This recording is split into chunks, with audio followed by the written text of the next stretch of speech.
Hello everyone, welcome to SSP. আজকে সবাই একটু ধৈর্য ধরে বসবে, কারণ আজকের ক্লাসটা হতে চলেছে অনেক বড়। মানে এখানে আমরা কি করব, খুবই একটা গুরুত্বপূর্ণ টপিকের উপর আলোচনা করব, যেটা হচ্ছে তোমার আমাদের ব্যক্তিগত জীবনে যতটা জরুরি, সেই সাথে সমানভাবে আমাদের পরীক্ষার জন্যও জরুরি। এমন কোনো পরীক্ষা নেই যে এই সাবজেক্ট থেকে কোশ্চেন আসে না। ঠিক আছে? আমরা যারা আগামী দিনে পরীক্ষা দিব প্রতিযোগিতামূলক, সে যে কোনো পরীক্ষা হতে পারে, প্রত্যেকটি পরীক্ষাতে হচ্ছে এই সাবজেক্ট থেকে কোশ্চেন আসে।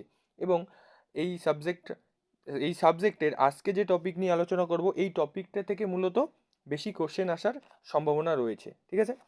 তো আজকে আমি আহ, আলোচনা করতে চলেছি হচ্ছে আমাদের অধিকার নিয়ে, যেটা হচ্ছে ভারতীয় সংবিধানের তৃতীয় ভাগের মধ্যে রয়েছে। এবং তৃতীয় ভাগের মধ্যে কততম আর্টিকেল থেকে কততম আর্টিকেল? 12 থেকে 35। কোশ্চেন আসতে পারে যে সেখানে তাহলে মোট কতগুলি আর্টিকেল রয়েছে। তাহলে 12 থেকে 35 কতগুলি আর্টিকেল রয়েছে? 24টি আর্টিকেল রয়েছে। ঠিক আছে, এখন প্রশ্ন আসতেই পারে তোমাদের মনে যে মৌলিক অধিকারটা আসলে কি। যে মৌলিক অধিকার হচ্ছে কি? মৌলিক অধিকার হচ্ছে এমন একটা অধিকার যেটাকে আমরা নৈসর্গিক অধিকারও বলতে পারি। কারণ আমাদের জন্মের পরেই হচ্ছে আমরা যে অধিকার পেয়ে যাই, সেটা হচ্ছে আমাদের মৌলিক অধিকার।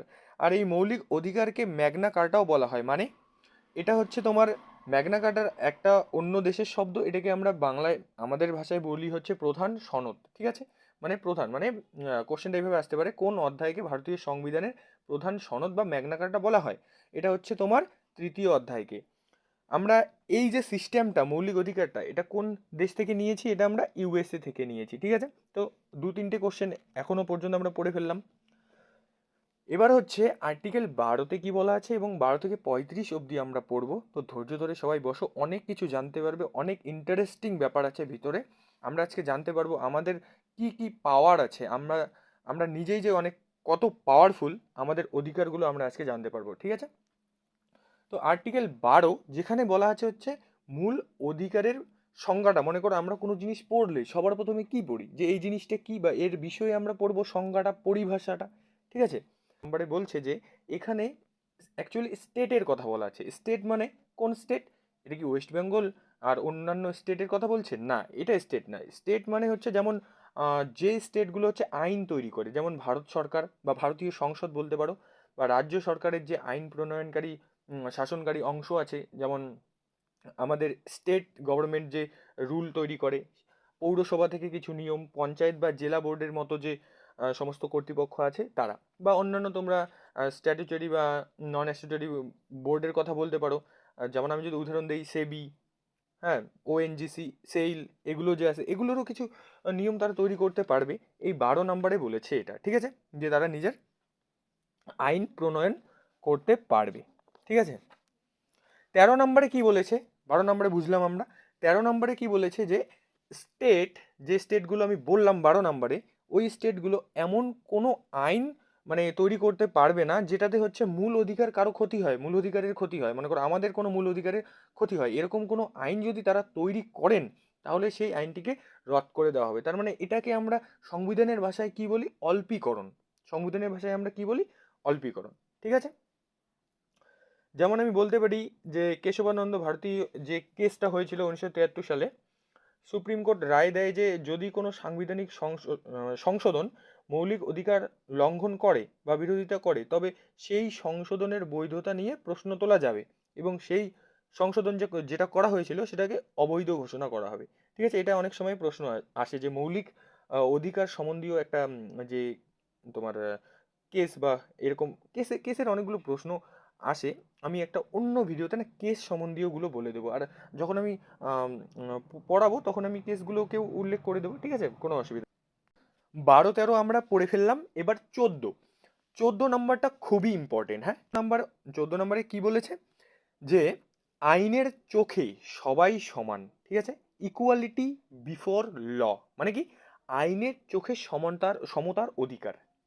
মানে এটাকে যদি আমি তোমাকে এক্সপ্লেইন করি, যে তুমি মনে করো কোনো তোমার নামে কোনো কেস আছে, তুমি আদালতে হাজির হলে, বা তোমার মতো আর একজনের নামে একটা কেস আছে, যে হচ্ছে তোমাদের পাড়ার লোকাল নেতা হতে পারে বা বড়সড় কোনো নেতা মন্ত্রী হতে পারে। ঠিক আছে? তো তাকেও যেভাবে আহ, আইন তার জন্যও যেটা, তোমার জন্যও সেটা। এটা কি বলি আমরা, ইকুয়ালিটি বিফোর ল, আইনের চোখে সবাই সমান, এটা হচ্ছে 14 নম্বরে। কিন্তু রাষ্ট্রপতি এবং রাজ্যপাল বাদে, মনে করো রাষ্ট্রপতি আর রাজ্যপালের জন্য কিন্তু আলাদা সিস্টেম। এটা রাষ্ট্রপতি আমরা পড়বো 52 নম্বর আর্টিকেলে, ঠিক আছে, তখন আমরা দেখে নেব। আর এখন আস্তে আস্তে আমি বলছি যে এই যে আমরা যে পড়লাম আইনের সামনে সবাই সমান, এটা কিন্তু নেওয়া হয়েছে ইউকে থেকে, মানে ইংল্যান্ড থেকে, ঠিক আছে। আর এর মতোই আর একটা আছে যেটা হচ্ছে তোমার ইকুয়াল প্রোটেকশন অফ ল, মানে মানে যে আইন তোমাদের যে প্রোটেক্ট করবে, সেটা তোমাকে যেটা প্রোটেক্ট করবে সেটা অন্য একটা ব্যক্তিকেও সেভাবে প্রোটেক্ট করবে, ঠিক আছে, কোনো ডিসক্রিমিনেশন হবে না। তো এই যে সিস্টেমটা আমরা নিয়েছি ইউএসএ থেকে, এখানে কনফিউজ হবে না, ঠিক আছে। এখানে প্রশ্নটা হলো, একটা হচ্ছে ইংরেজিটা মনে রাখবে, এখানে একটা হলো ইকুয়ালিটি বিফোর ল, যেটা হচ্ছে আমরা ইংল্যান্ড থেকে নিয়েছি, আর একটা হচ্ছে ইকুয়াল প্রোটেকশন অফ ল, যেটা হচ্ছে আমরা নিয়েছি তোমার কোথা থেকে, ইউএসএ থেকে, ঠিক আছে। এই গেল 14 নম্বর আর্টিকেলে, এইটাই ছিল। তো 14 নম্বরে আমরা পড়ে নিলাম। এখন 15 নম্বরে কি বলেছে, the famous article of Indian constitution, article number 15। কারণ এটা অনেকবার পরীক্ষাতে এসেছে, একদম মুখস্থ করে নাও। যে 15 নম্বর অনুযায়ী জাতি, ধর্ম, লিঙ্গ, স্থান এইসব দেখে কোনোদিনও ভেদাভেদ করা যাবে না। মানে জাতি বলতে তোমার এসসি এসটি না, ধর্ম মুসলিম, হিন্দু, শিখ, খ্রিস্টান, যেগুলো অল্প সংখ্যক আছে তাদের মানে ভেদাভেদ করা যাবে না, যে আমরা মেজরিটি তোমরা মাইনরিটি, তার জন্য তোমাদের দাবিয়ে রাখবো, এরকম কোনো চলবে না, ঠিক আছে।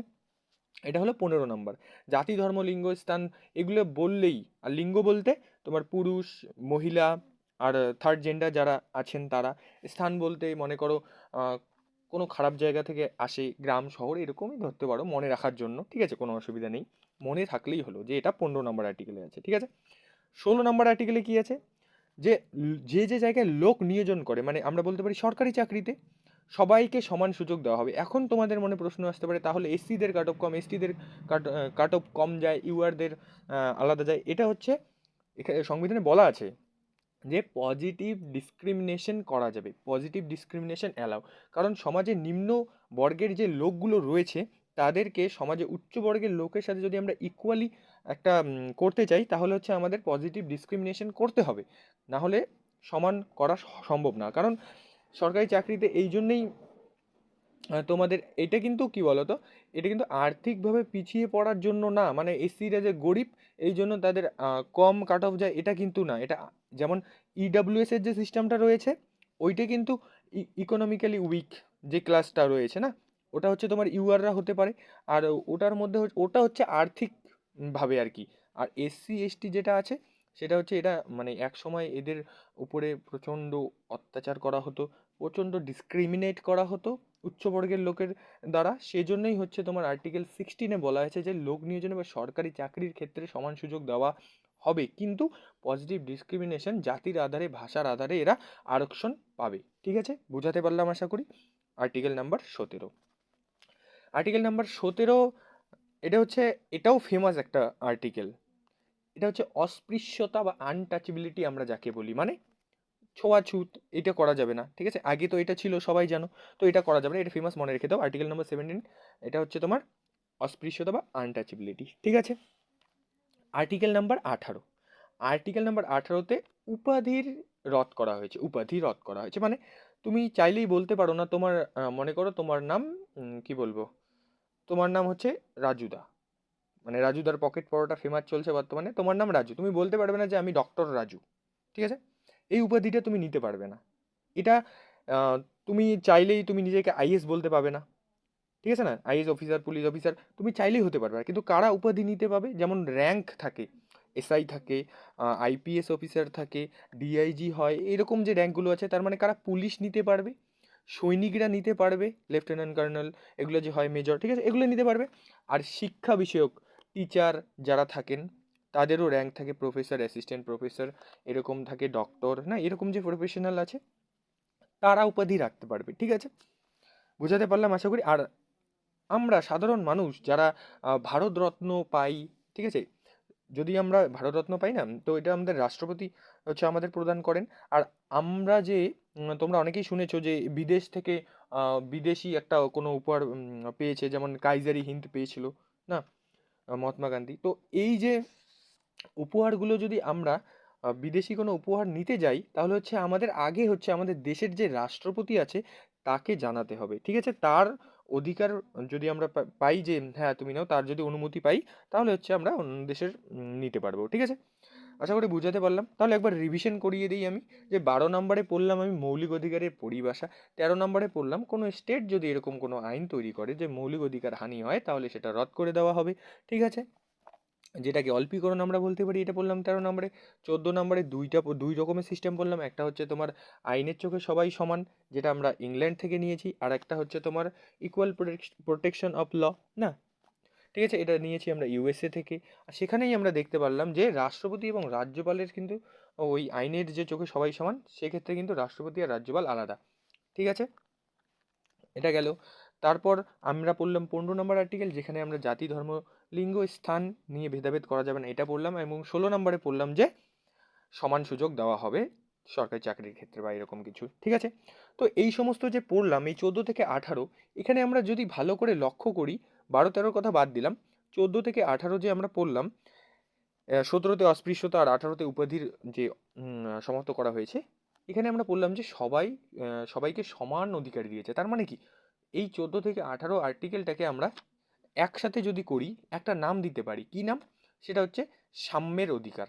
মানে কি, সমানতার অধিকার আমরা বলতে পারি, বা সাম্যের অধিকার আমরা বলতে পারি। আমরা জানি মৌলিক অধিকারকে কয়েকটি ভাগে ভাগ করা হয়েছে, তার মধ্যে একটি ভাগ হচ্ছে সাম্যের অধিকার, ঠিক আছে? যেটা হচ্ছে তোমার 14 থেকে 18।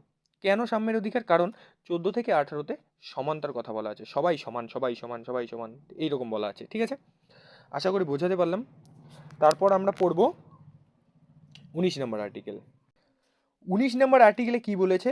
19 নম্বর আর্টিকেল অনুযায়ী আমাদের অধিকার দেয়, আমরা হচ্ছে আমাদের নিজের মতামত এক্সপ্রেস করতে পারবো, মানে অভিব্যক্তির অধিকার, বা ইংরেজিতে যদি আমি বলি রাইট টু এক্সপ্রেস, মানে কি, কথা বলা, তোমার কি বলবো, আমরা যে পতাকা উত্তোলন করি এটা, তারপর তোমার কি বলবো, ওই যে আহ, মনে করো যখন ভোটের দিনগুলো আসে, তখন গাড়ির মধ্যে যে কোনো পার্টির ফ্ল্যাগ লাগিয়ে উড়ে উড়ে যায় গাড়িগুলো, ওই রকম যে ওইটার একটা অধিকার।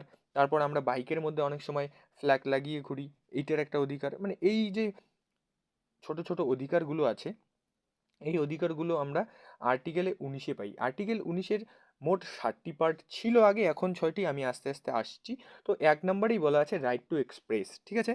যেখানে আমরা পুতুল জ্বালানো, আরটিআই, যে আমরা আরটিআই করি, আরটিআই এর মাধ্যমে আমরা জানতে পারি যে এবার এসএসসি সিজিএল এর মধ্যে কতগুলো লোক অ্যাপ্লাই করেছে, কতগুলো লোক পরীক্ষায় বসেছে, সেই ডেটা, সেই তথ্য জানার অধিকার আমাদের রয়েছে, এবং সেই তথ্য তারা জানাতে বাধ্য, ঠিক আছে?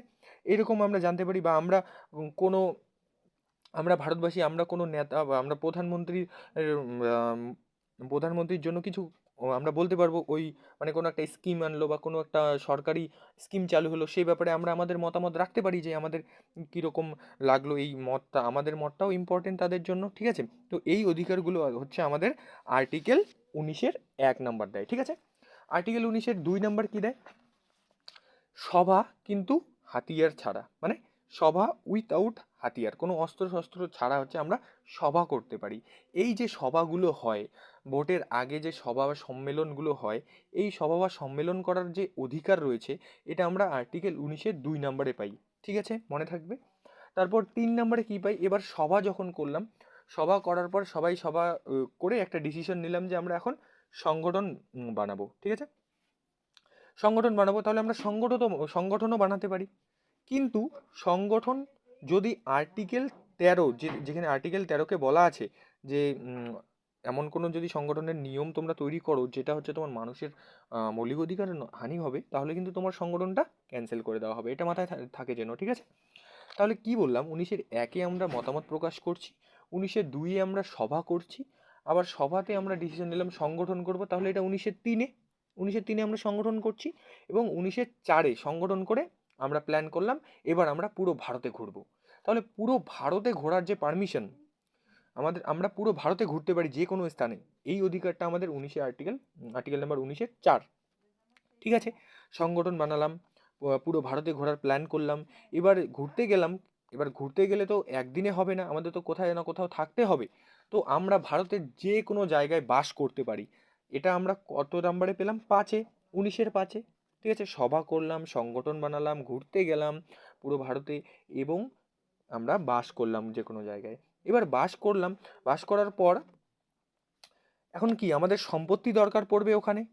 তাহলে আমরা সম্পত্তি কিনতে পারবো যে কোনো, মানে অর্জিত ভূমির কথা বলা আছে কিন্তু এখানে, হ্যাঁ। আর পৈতৃক ভূমি কিন্তু আর্টিকেল নাম্বার 31, এটা আমি আস্তে আস্তে আসবো, ঠিক আছে। তো আমরা সম্পত্তির অধিকার পেলাম, যেটা বর্তমানে কিন্তু এটা ক্যান্সেল করে দেওয়া হয়, আমি বলবো এটা কেন ক্যান্সেল করে দেওয়া হয়, অসুবিধা নেই। এবং এবার সম্পত্তি কিনলাম, বাড়ি করলাম, সব কিছু করলাম। এবার তো আমার জীবিকা পালন করার জন্য কিছু না কিছু করতে হবে, তো ব্যবসা করতে হবে। আমি যদি ব্যবসা করতে চাই, তাহলে ব্যবসা করার অধিকার দেয় হচ্ছে 19 নম্বর আর্টিকেলের 7 নম্বর অংশ, ঠিক আছে। তাহলে একবার রিভাইজ করে নাও 7টি পার্ট কী কী ছিল। 1 নম্বরে হচ্ছে রাইট টু এক্সপ্রেস, কথা বলা, তোমার পুতুল জ্বালানো, এই যে তোমার কি বলে, আরে ভুলে গেলাম ওটাকে কি বলে, আমরা যে পুতুল জ্বলাই না, পুতুল দাহ করি, একটা তো অনুষ্ঠানও আছে, এমন মহিষাসুর না কি জ্বলায় জানি না, মহিষাসুর না, সরি, রাবণ, হ্যাঁ রাবণকে জ্বলায় যে ওটা।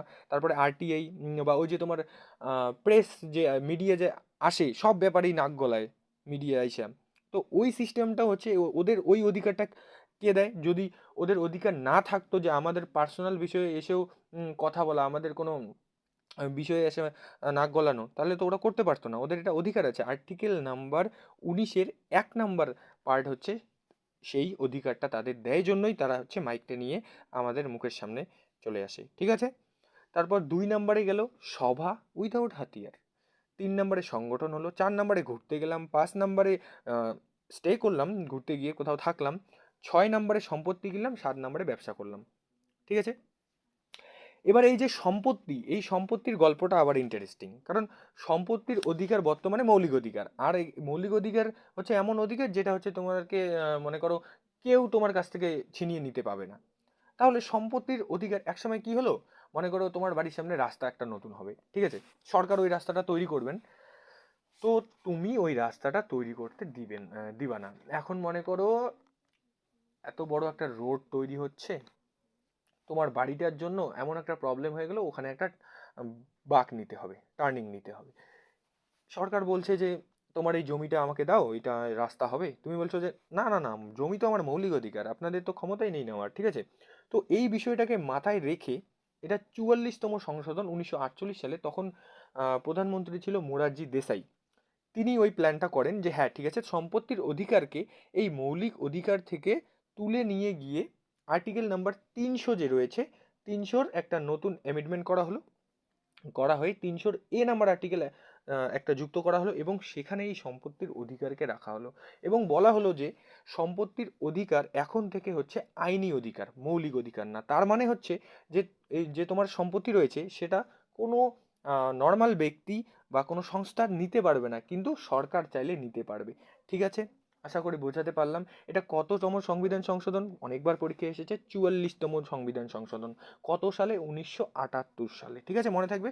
একটা কোশ্চেন এক্সট্রা মনে রেখে দাও, তখন প্রধানমন্ত্রী কে ছিল? মোরারজি দেসাই। ওকে, ঠিক আছে, এটা বুঝতে পারলাম। তাহলে এখন 19 নম্বর আর্টিকেলে কয়টি পার্ট রয়েছে? 6টি, ঠিক আছে। নেক্সট, তাহলে নেক্সট বলতে 19 অবধি আমরা পড়ে ফেললাম। তাহলে আর্টিকেল নাম্বার এখন কি পড়বো আমরা? 20, ঠিক আছে। তো আর্টিকেল নাম্বার 20-তে কি বলা আছে? Prevention two conviction. কনভিকশন মানে কি, আর প্রিভেনশন মানে কি?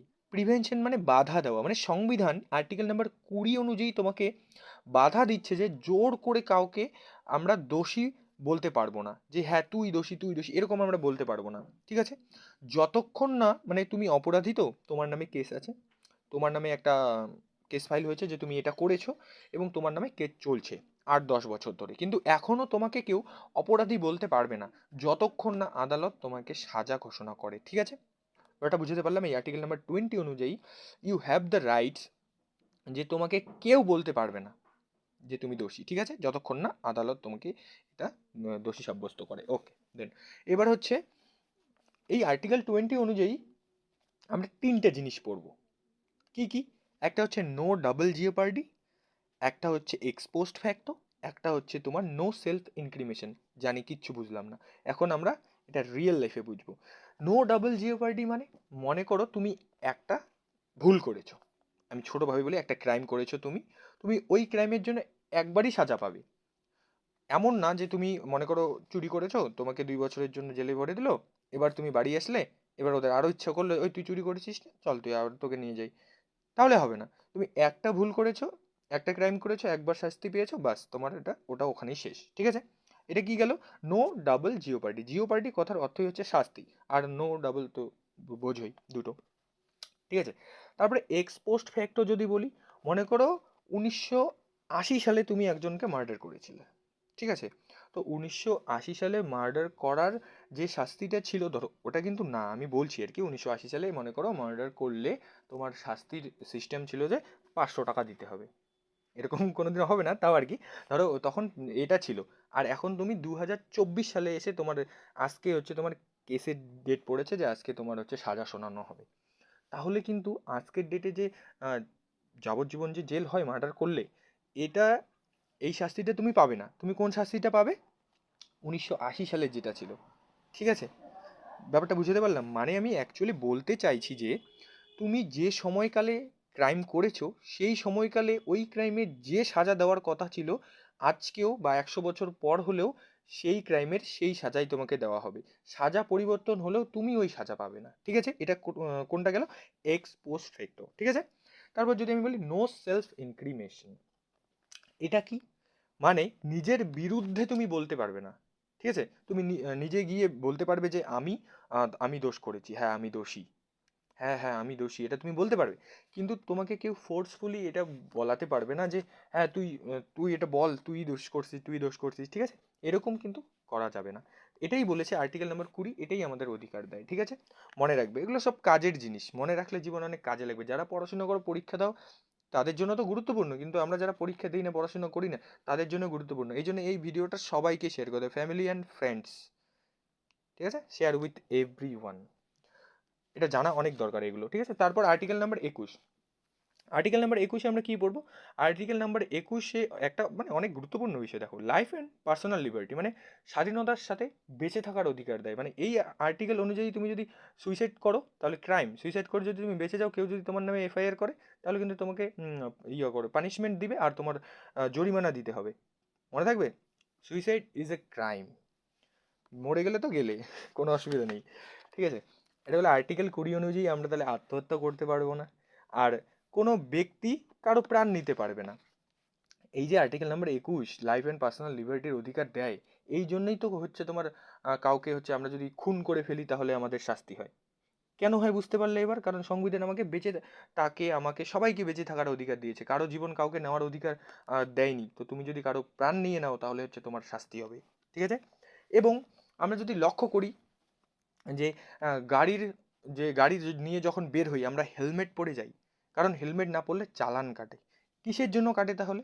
কারণ আমাদের নিজের প্রাণ নিজে নেওয়ারই অধিকার নেই। আমরা হেলমেট ছাড়া গাড়ি চালাবো, আমাদের কোনো কারণবশত অ্যাক্সিডেন্ট হয়ে গেলো, আমরা মারা যেতে পারি, তো এটারও অধিকার আমাদের নেই। তার জন্য আর্টিকেল 21 নম্বর অনুযায়ী হচ্ছে হেলমেট না পরলে তোমার চালান কাটে, ঠিক আছে? গেল। তারপর পলিউশন যদি তোমরা বলো যে পলিউশনে যদি আমাদের ফাইন করে, কারণ গাড়ির ধোঁয়া যখন খারাপ হয়েছে সেই ধোঁয়াতে অনেক নানান রোগ ব্যাধি হয়, সেটা অনেক লোকের হতে পারে, তোমার জন্য বা তোমার নিজেরও হতে পারে, তো এটার তো অধিকার আমাদের নেই। আর্টিকেল 21 অনুযায়ী হেলথের খেয়াল রাখে আমাদের সরকার। আমরা আর্টিকেল 21 অনুযায়ী একাই বাস করতে পারি, বিদেশ যাত্রা করতে পারি, আমাদের প্রাইভেসি আছে। অ্যাডাল্ট্রি যেটা যদি আমি বলি, ঠিক আছে, প্রাইভেসি আছে। বা আমাদের মনে করো এই যে এমএমএসগুলো যে ভাইরাল হয়, তো এই এমএমএসগুলো ভাইরাল করাও কিন্তু একটা ক্রাইম। কারণ যার এমএমএস ভাইরাল হবে, সে মনে করো ভালো করে জীবনযাপন করতে পারবে না, তার পার্সোনাল লিবার্টিটা নষ্ট হয়ে যাবে। তার জন্যই হচ্ছে আর্টিকেল 21 নম্বর বলেছে যে প্রাইভেসির অধিকার দিয়েছে আর কি, তো এটা করা ঠিক না, কেউ করো না, ঠিক আছে? আর অ্যাডাল্ট্রিটা কি জিনিস, যে কোনো বিবাহিত মহিলা বর থাকতেও যদি অন্য পুরুষকে লাইন মারতে চায় আর কি, তাহলে সেটা ওরা করতে পারবে, কিন্তু পুরুষরা করতে পারবে না। এটা 497 ছিল, এখন এটা মনে করো বাদ দেওয়া হয়েছে। এই মানে যে আর্টিকেলগুলো রয়েছে না, আইপিসি সেকশনে, সিআরপিসি সেকশনে, এই এগুলো আমি অন্য দিন করিয়ে দেবো। এগুলো খুব মানে ইন্টারেস্টিং একটা জিনিস বলতে পারো। তাহলে আর্টিকেল 21 নম্বর থেকে আমরা কি পড়লাম? Life and personal liberty. এই আন্ডারে যত কিছু তোমার মনে হয় যে পড়বে, সবগুলো এই আর্টিকেল 21 অনুযায়ী, ঠিক আছে? তোমরা পলিটিকে অ্যানালাইসিস করার চেষ্টা করো। খালি পড়ছো কেন? পরীক্ষার জন্য পড়লে হবে না, অ্যানালাইসিস করার চেষ্টা করো, কম্পেয়ার টু রিয়েল লাইফ, তাহলে তো বুঝতে পারবে, তাহলে তো ইন্টারেস্ট এটার প্রতি আসবে, ঠিক আছে। তো আমরা কি কতটুকু পড়লাম, আমরা 12 থেকে শুরু করলাম, আমরা 21 পর্যন্ত পড়ে ফেললাম, ঠিক আছে। 19 থেকে 21 আমরা পড়লাম, এবার আমরা 12 থেকে 21 আমরা পড়লাম। এবার কি করা হয়, 2002 সালে একটা সংশোধন করা হয়। সেখানে বলা হয় যে 6 থেকে 14 বছরের যে বাচ্চা রয়েছে তাকে সরকার প্রাথমিক শিক্ষা দিবে উইথআউট মানি, কোনো টাকা পয়সার ছাড়া, মানে ফ্রি শিক্ষা দিবে আর কি, ঠিক আছে। সেটা তাহলে এখন সংশোধন করলে, আমি কি বলছিলাম আগের ভিডিওতে বলেছিলাম, এটাতে না, যে সংশোধন করলে আমরা যে মনে করো 21 নম্বর আর্টিকেলটাকে সংশোধন করতে চাই, তাহলে নতুন কিছু যুক্ত করতে চাই, তাহলে 21-এর এ আমি একটা বানিয়ে নিলাম, যে 21 নম্বরের এ। তাহলে শিক্ষার অধিকারটাকে 2002 সালে সংশোধন করা হয়, এবং এটা কততম সংশোধন, এটা অনেকবার পরীক্ষায় এসেছে, সেটা হচ্ছে 86 নম্বর সংশোধন। সংশোধন করে 21-এর এতে যুক্ত করা হয়, আর সেখানে বলা হয় যে 6 থেকে 14 বছরের যে বাচ্চা রয়েছে তার প্রাথমিক শিক্ষার দায়িত্ব সরকারের থাকবে, ঠিক আছে, বোঝাতে পারলাম। এবার হচ্ছে 22 নাম্বার, তাহলে 21-এ ওটা পড়লাম পার্সোনাল লিবার্টি, আর হচ্ছে 21-এর এতে হচ্ছে শিক্ষার অধিকার, মনে থাকবে ভাই, ঠিক আছে। নেক্সট, এবার হচ্ছে 22 নাম্বার আর্টিকেল। 22 নাম্বার আর্টিকেলে কি আছে, প্রোটেকশন অ্যাগেইনস্ট অ্যারেস্ট। মানে মানে তোমাকে যখন কেউ অ্যারেস্ট করতে আসবে, কোনো পুলিশ অফিসার তোমাকে অ্যারেস্ট করতে আসলো, সেই মুহূর্তে দাঁড়িয়ে তোমার কি কি পাওয়ার রয়েছে, সংবিধান তোমাকে কি কিভাবে সংরক্ষিত করে, রক্ষা করে, সেই জিনিসগুলো জানা আমাদের খুবই দরকার। তোমার কাছে তখন কি পাওয়ার থাকবে, যে বিনা কারণে অ্যারেস্ট করতে পারবে না, ঠিক আছে। কেউ ধমকি যদি দেয়, হ্যাঁ, যদি কারো জন্য মানে তোমার জীবনের ভয় থাকে, তাহলে তুমি থানায় ডায়েরি করতে পারবে, ঠিক আছে। তার বিরুদ্ধে সেটি পরবর্তীকালে এফআইআর হিসেবে কাজ করবে। আশা করি বোঝাতে পারলাম। মানে তোমাকে কেউ বললো তোকে আমি দেখে নেব শালা, এভাবে বললো, তোকে দেখে নিব একদিন, ঠিক আছে, তোমার ভয় লেগে গেল, কারণ তুমি ভাবছো যে ওর জন্য তোমার জীবনের প্রাণহানি হতে পারে, ক্ষতি হতে পারে। তুমি নিয়ার বাই পুলিশ স্টেশন গিয়ে একটা ডায়েরি লিখে দিবে, যে এই ব্যক্তি আমাকে এরকম এরকম বলেছে, এবং আমার জীবনে যদি কিছু হয়, আমার মানে তাহলে সব দোষ তার। তাহলে তোমার যেদিন কিছু না কিছু দুর্ঘটনা হয়ে যাবে, সেই ব্যক্তি কিন্তু দায়ী থাকবে। সেই যে তোমার ডায়েরিটা লেখা, ওটাই পরে হচ্ছে তোমার এফআইআর হয়ে যাবে, ঠিক আছে। আশা করি বোঝাতে পারলাম।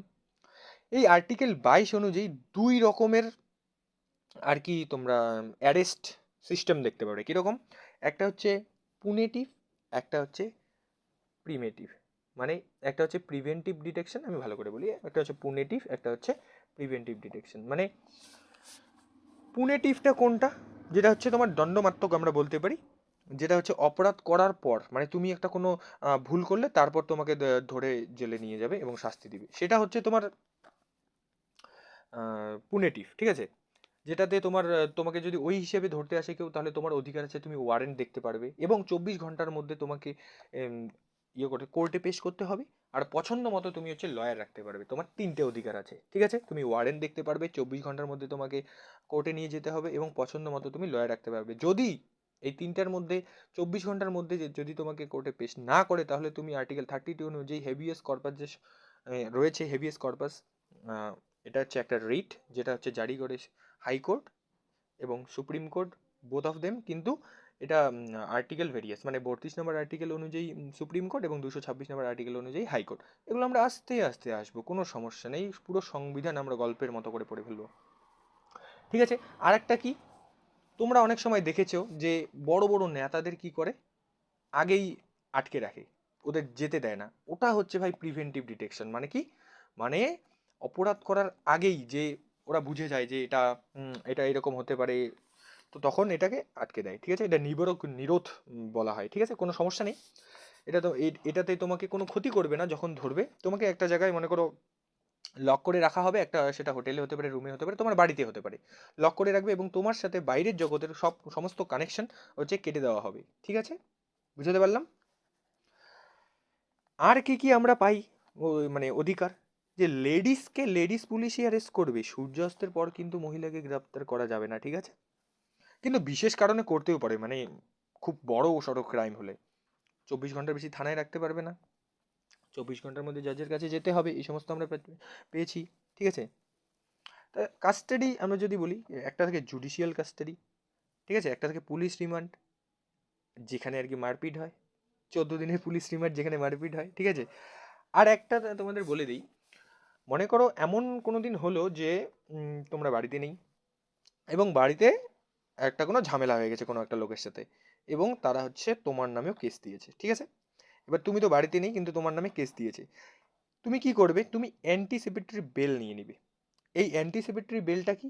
তোমাকে জাস্ট কোর্টে যেতে হবে এবং বলতে হবে, মানে কোনো একটা লয়ার নিতে হবে, হায়ার করতে হবে, এবং বলতে হবে যে যখন আমার নামে কেসটা দিয়েছিল তারা, ওই দিন আমি বাড়িতে ছিলাম না, ঠিক আছে? কিন্তু এটা তো তোমাকে প্রুফ করতে হবে যে তুমি বাড়িতে ছিলে না বা কোথায় ছিলে। তো যখন এরকম হবে, তুমি তোমার নিয়ার বাই কোনো ব্যাংক থাকতে পারে যেখানে সিসিটিভি ক্যামেরা থাকে, যদি ব্যাংক না থাকে কোনো এটিএম থাকতে পারে যেখানে সিসিটিভি ক্যামেরা থাকে, বা কোনো রিকগনাইজ কোনো তুমি মনে করো কোনো জায়গায় টিউশন পড়ছো, সেখানে তুমি একটা ফটো ক্লিক করে রাখলে বা ভিডিও বানিয়ে রাখলে, মানে যখন এরকম হবে বাড়িতে, তো তোমাকে তো ফোন করবেই যে হ্যাঁ এরকম এরকম ঝামেলা হচ্ছে, এরকম এরকম হতে পারে, তখনই তোমার এটা মাথায় যেন থাকে, তুমি এটা করে নেবে। করে নেওয়ার পর যখন দেখবে যে হ্যাঁ তোমার নামে কেস রয়েছে, তুমি হচ্ছে কোর্টে গিয়ে এই কাজটা করে নেবে, অ্যান্টিসিপেটরি বেল। পরবর্তীকালে ওই কাগজটা তোমার কাছে থাকলে পরবর্তীকালে যখন পুলিশ তোমাকে ধরতে আসবে, তখন তুমি এই কাজটা দেখিয়ে তাদের পুলিশের মোয়ে মোয়ে করে দিবে, ঠিক আছে? তো পুলিশ তোমাকে আর ধরতে পারবে না। তো আজকে আমরা কি বললাম? 12 থেকে 22 পর্যন্ত। এখানে আমরা দুটো পার্ট পড়লাম। কি কি পড়লাম? 12-13 বাদ দাও, 12-13 হচ্ছে অল্পীকরণ আর তোমার পরিভাষা গেল, সংজ্ঞা গেল। এবং 14 থেকে 18-তে আমরা দেখলাম সবাইকে সমান বলেছে সংবিধান, তার মানে ওটা সাম্যের অধিকার গেল, ঠিক আছে? এবার 19 থেকে 22 যদি আমরা ভালো করে দেখি, এখানে আমাদের জীবনে বেঁচে থাকা, স্বাধীনভাবে বেঁচে থাকার কথা বলেছে, তার জন্যই এই 19 থেকে 22 নেওয়ার আর্টিকেলকে এই আর্টিকেলের যে ভাগটা রয়েছে 19 থেকে 22, এটাকে নাম দেওয়া হয়েছে হচ্ছে তোমার স্বতন্ত্রতার অধিকার বা হচ্ছে স্বাধীনতার অধিকার, ঠিক আছে? তো মৌলিক অধিকার 12 থেকে 35-এর মধ্যে আজকে আমরা পড়লাম 12 থেকে 22। তোমরা এটা রিভিশন করতে থাকো, দেখা হচ্ছে পরের ক্লাসে। আর হ্যাঁ, ক্লাসটা যদি ভালো লাগে অবশ্যই শেয়ার করে দিবে।